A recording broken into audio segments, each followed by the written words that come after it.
Hello and welcome back to my channel. I'm Amanda and happy Sunday, happy Father's Day to all of the incredible men out there.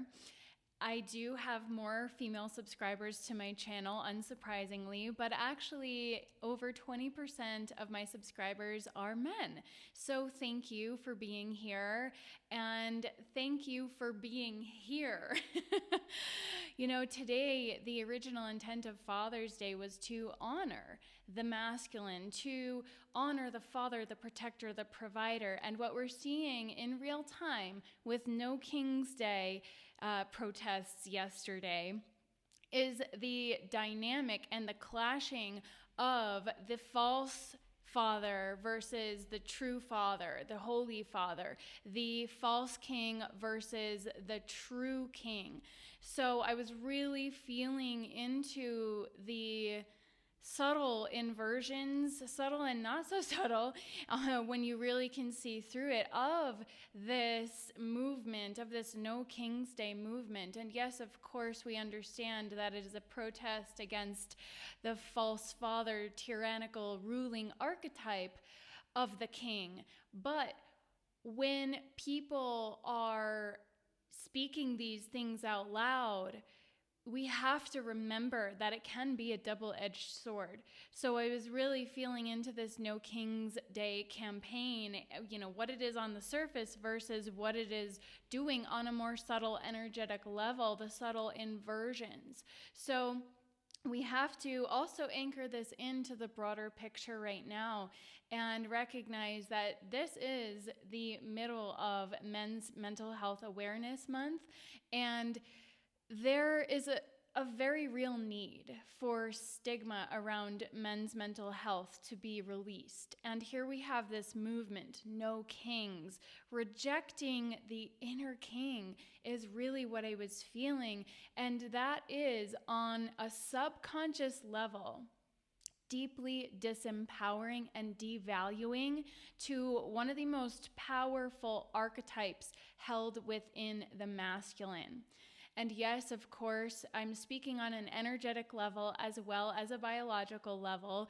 This goes beyond gender and biology into the energy and frequency, because as the divine feminine archetype rises, we're also experiencing the resurrection of the true divine masculine. So I feel like this is a really potent conversation to have on Father's Day.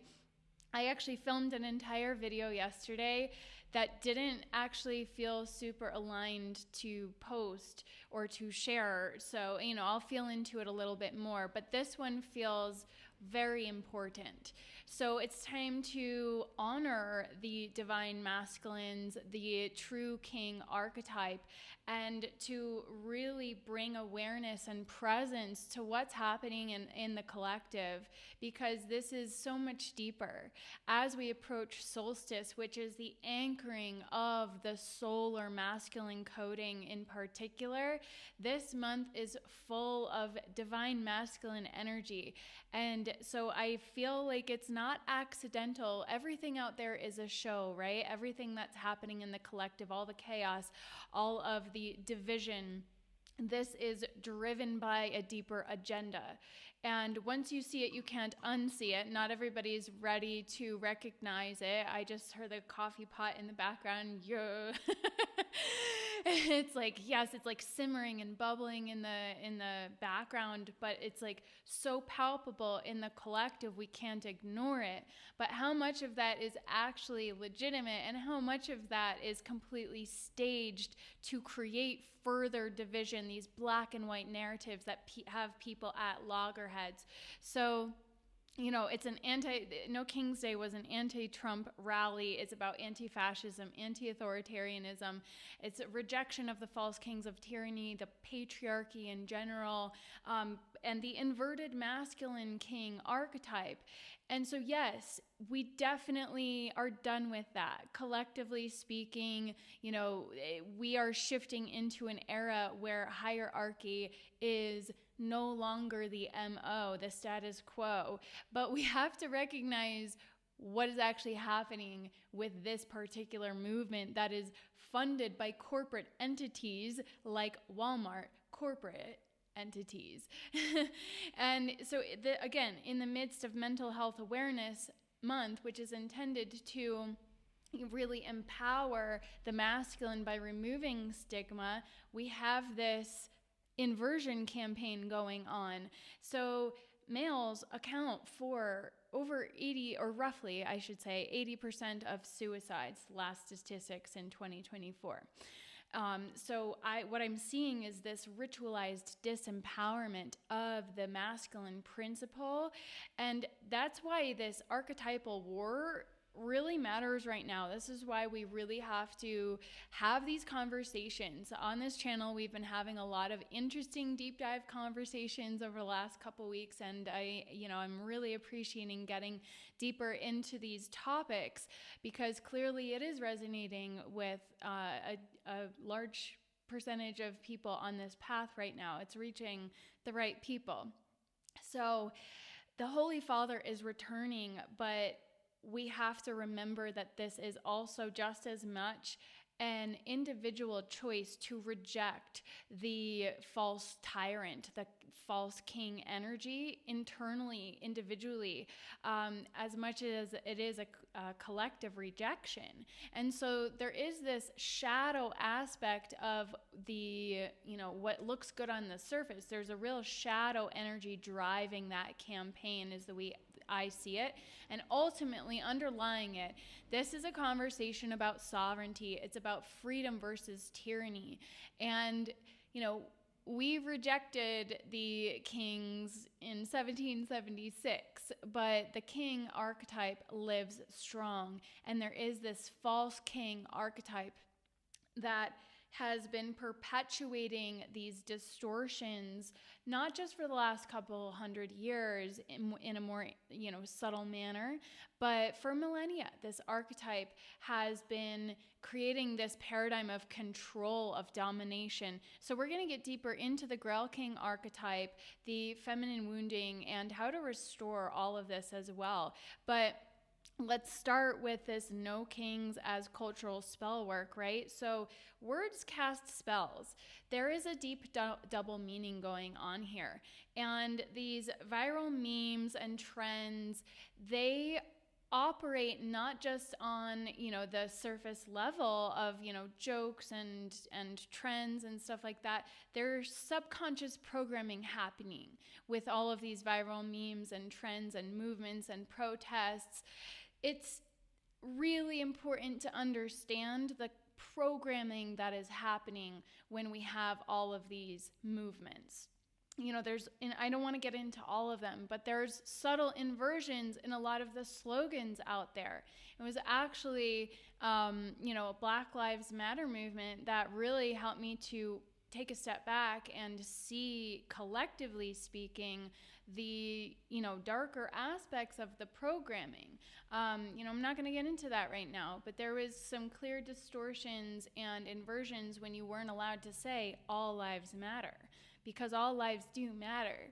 But if you can't say that, it's creating this subtle distortion and an inversion of the dynamic of equality. That's not a narrative of equality right there.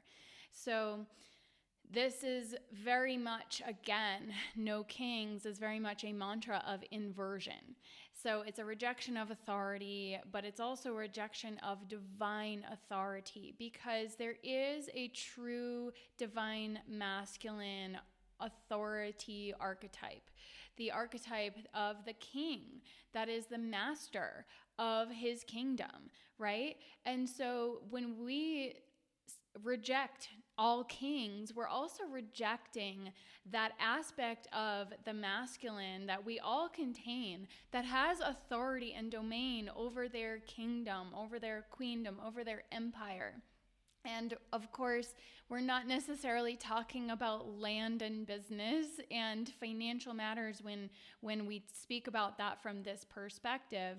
We mean, the kingdom, the queendom, the empire that we are building for our microcosm of life. And some of us, maybe we're here to build a kingdom of light, an empire of light in some way, shape, or form. But it's very much about that aspect of sovereignty, mastery, and authority over our domain, over our life. And so this subtle inversion tactic, and on a subconscious level, can deprogram that aspect of us that is stepping into mastery and authority over ourselves. And so it's a demasculinization occurring, it's a disempowerment occurring, but it's also a devaluing of that very potent, powerful, divine masculine principle and archetype. So these black and white narratives create polarization and projection that they don't leave room for intelligent discussion, and it really creates a deeper layer of insidious shame and blame and guilt and stuff like that, which are very low frequencies. So they keep people in a frequency of constriction. And when you're not allowed to have conversations about these things, because if you reject one side's narrative, it automatically lops you in the polar opposite side. And so then all of a sudden you're the bad guy. That's not helping the evolution of society. That's not helping progress. And that's not allowing us to have these deeper conversations. So spell casting, basically, when we speak words, spelling, when we spell words, when we write them out, when we speak them out, because it carries a frequency and vibration, we're casting spells into reality. That's how manifestation and affirmations work. So we have to be really careful with the intention, the frequency, the vibration of the actual words that we're speaking. So this is a psyop.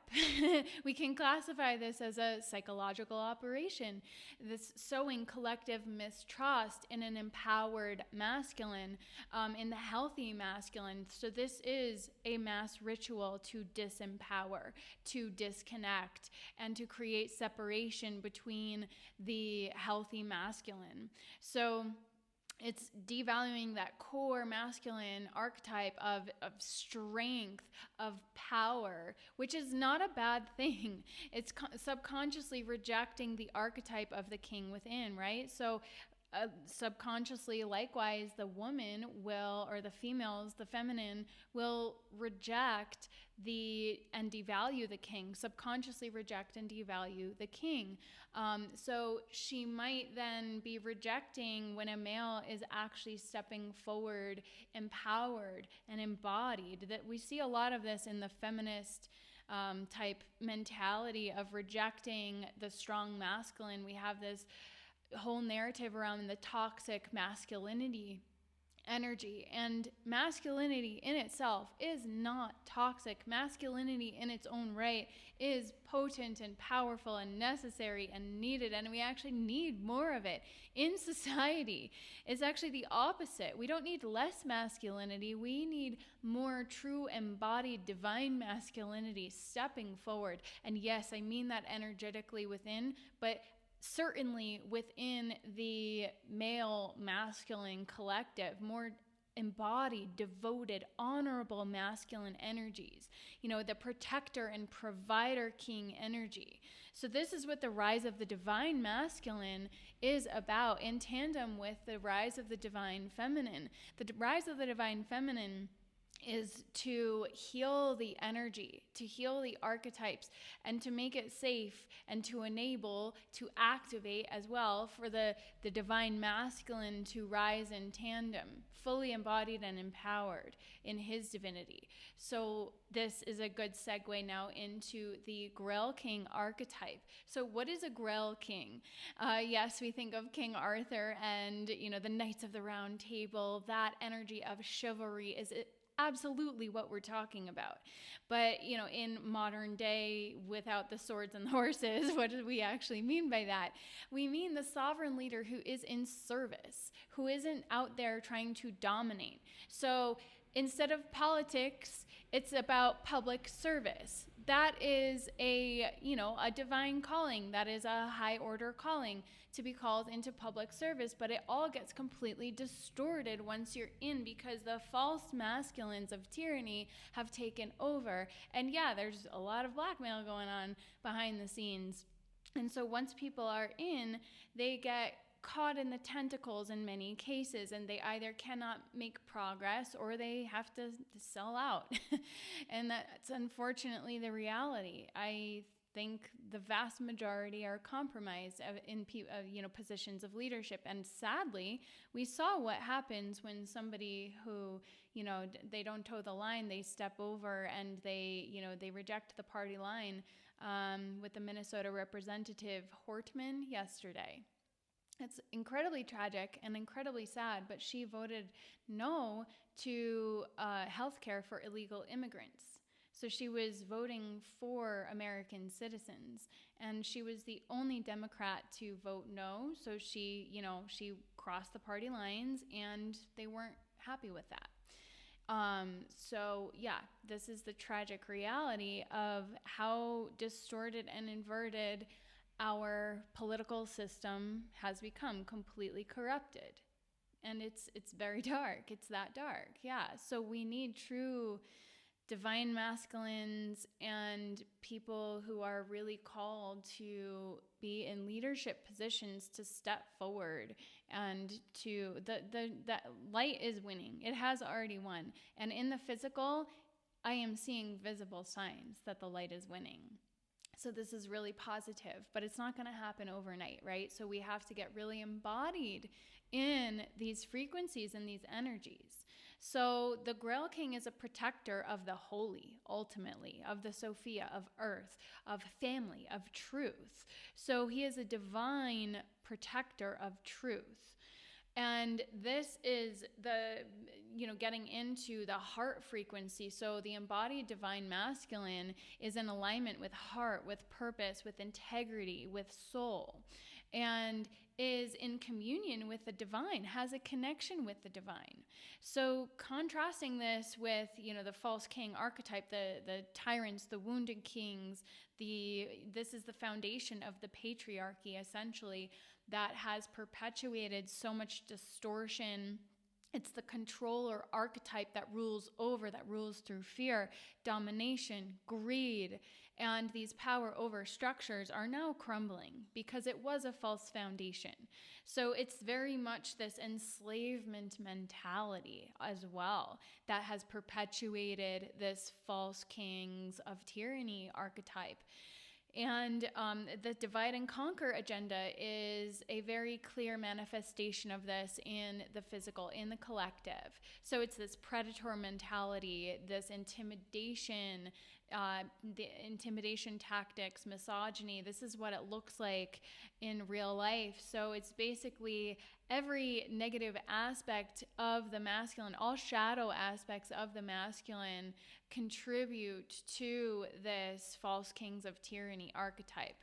So in contrast, the Grail King is not here to control, but to stabilize and protect the sacred. So the masculine is about creating the container. And so when the divine masculine is embodied, he will create stability. And this is, again, internally within, as energetically as well, but very much so in relational dynamics, but also structurally in society. This is what the true kings, the Grail Kings, are being called to step up into leadership, into service, into divine protection, and creating stability for society as a whole. How exactly that's going to look as far as politics and governance, I won't pretend to have all the answers. I do make a couple, projections and conjectures in my book, actually, if anybody is curious. And in chapter 13, I get into the collective shadows. So if you're interested, you can, to hear more about my perspectives of possibility, then, you can get into that. But, there's just so much that needs to change and shift, and it has to happen internally first, right? This is why stepping up and doing this work of mastery is so important. So, why are the feminine picking up the torches? And I literally just had a visual of going after the beast in Beauty and the Beast.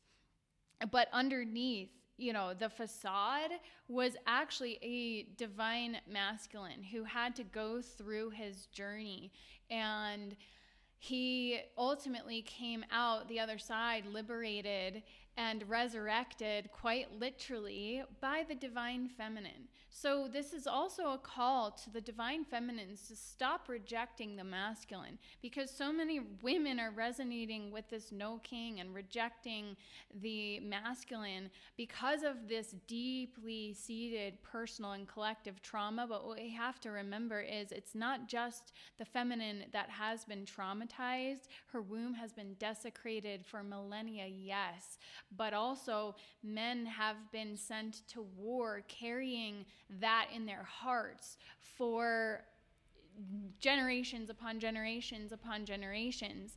That is such a heavy pain, grief, trauma. How many sons, how many young men have been lost to these false wars, to the false kings of tyranny? And so we have to remember that the trauma is very real on both sides, and it's very deep. And so we have to have compassion for both sides of the table. And it shouldn't even be about sides, right? So women have made this kind of unconscious agreement through the distorted feminist ideologies in particular to reject the masculine presence in, this is defending the inner wounded child, really, but, there is this subconscious agreement to reject the masculine in many cases. So the rejection of the masculine altogether leads to the rejection of the Grail King as well, which can lead to this attracting distorted masculine energy. So it creates this perpetuated cycle. It perpetuates the cycle of distortion, and it reinforces these cycles of abandonment and betrayal, of hyper independence on the part of the feminine as well, that leave us feeling resentful. And so it creates these really insidious cycles. And now we're at the breaking point collectively, is what I'm seeing, ready for restoration, because it's the only path forward. It's the breakdown collectively before the breakthrough and the resurrection of true divine union coding, of true Grail archetypes, of both the feminine and the masculine. So this is not about, again, glorifying all men or creating more hierarchies when I talk about the Grail King archetype. This is very much about healing the fracture between, in the battle of the sexes, right? In the war of genders. This is about healing the fractures and honoring the sacred feminine and honoring the sacred masculine that is contained within all of us. And so as within, so without, we get to honor the men in our life who are stepping up and really trying to do the work. And sometimes they need the feminine to say, hi, I'm here. And so sometimes the feminine has to lay down her sword first. But it's both, because also sometimes the masculine has to step up and stand in his power and speak his truth. So it's, again, a balance, a dynamic, a harmony that has to be occurring within as well as without in the relational dynamics. So we have to start with the microcosm first in order to heal the collective. And so us doing this inner work, holding space for both accountability and honor, this is what we need. Because no, this is not to say we don't hold people accountable. That is a bypass. The compassion can be weaponized and can also be used as a bypass. Oh, well, in the spiritual community, it kind of looked like, oh, well, let's keep the peace and not call the people out. They're just going through their own journey, yada, yada. No, we still hold people accountable. I'll probably do a whole other video on that. But, we also then get to hold space for people to step up and then do the work themselves. So, this is about reclaiming trust in the divine masculine energy, reclaiming trust personally in self as well as in others. So yes, there's a lot of healing that needs to be done, a lot of restoration that needs to be done on all parts, because the masculine and the feminine, we must rise together. We can't restore the throne with only one pillar in place. It's meant to be ruled by two, right? And I mean the kingdom, the queendom, the empire of the family, right? First and foremost. So again, this is a remembrance of the true energies and archetypes that reside within all of us. It's a restoration of the divinity and the sacredness of these archetypes, and a resurrection ultimately of the Holy Father, a restoration of the Holy Mother, and a resurrection of the Holy Father. So, I have been on my own journey doing my best to heal these archetypes and my relationship with the archetypes within. But I'm also seeing this in real time as we speak in smaller collectives. I am witnessing the fall of these shadow archetypes and a win for the true light. In real time, I'm experiencing this in a community, and it's really quite beautiful to witness, because we've been seeing these distortions play out within the spiritual communities, not just the greater collective with the politicians and the CEOs, and, in some cases, royalty actually still exists out there. But those shadows are crumbling, the facades are crumbling, like the stars and the celebrities who are operating in total distortion. I mean, I did my video on the false kings the other week, and so this is kind of a continuation in a way of that video, of that conversation. But this is absolutely playing out not just in relational templates, but in spiritual communities as well. So really, this is a call to action to all of us to step up, to do the inner healing, and to do what it takes to restore the fractures within and within our interpersonal relationships in our own personal lives. So, I've been really feeling into the energetics and the frequencies coming through, especially as solstice approaches, because it is one of my favorite days and one of the most powerful days I have found over the last few years. And, for those who are new to me, which many of you here are, thank you for being here. I host ceremonies and transmissions and activations on these high holy days a lot of the time. And what came through on the December solstice, just this past December, was the most incredibly potent, powerful energies that I've worked with yet. And it just seems to kind of go in tandem with the shifts in energies. So what I'm feeling for this summer solstice is this Emerald Grail leadership activation. So this like opening of the luminous gateway and the anchoring of the divine Father through the solar rays. So the visual that came through for this as well, I'm really loving. It's really beautiful. But, working with the solar rays of the sun, merging with the emerald healing frequencies of the heart. So the Holy Father and Holy Mother coming together in inner union and activating the true leadership blueprint within. So if that speaks to you on some level, if you're curious, I will link that below. And it's really not that expensive. You get lifetime access to the ceremony, transmission, and activation. And I really love doing these. I get really good feedback from a lot of them. Powerful energies come through, because I do actually bring through healing energies, completely protected, of course, and always through your own guidance. So if you feel that, I'm going to be hosting it on June 22nd at 3 p.m. Eastern. It seems to be a reasonable time for people, in multiple time zones. So this is, again, to restore balance of sacred leadership.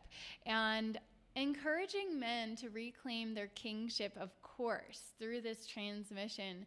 I really would love to see men stepping forward in their power and embodying their divinity, not necessarily, outwardly as a spiritual bro, not like that, but to really step forward embodied in that sacred service energy, right?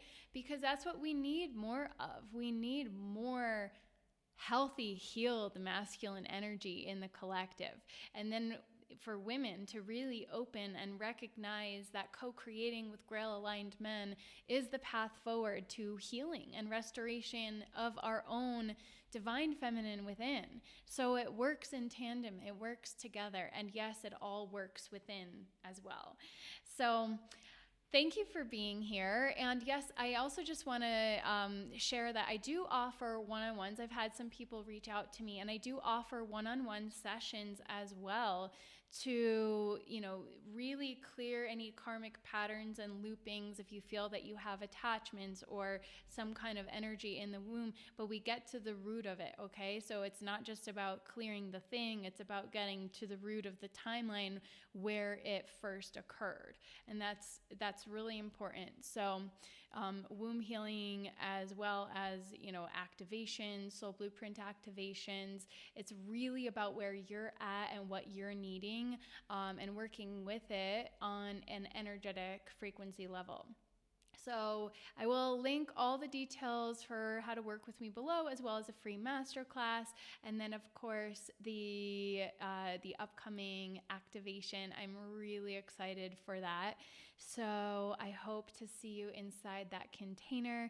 And yes, thank you so much for the likes, subscribes, comments. This has been so fun connecting with so many of you in the comments below as well, because these conversations are so important.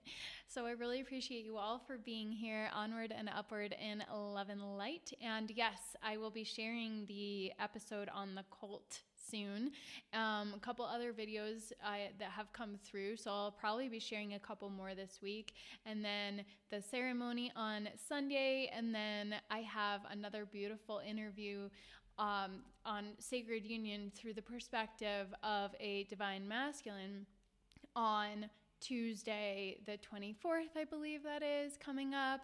So yeah, he's been on this journey for decades and is pretty masterful in the teaching. So I'll be, really excited to share that one and put that one out there as well.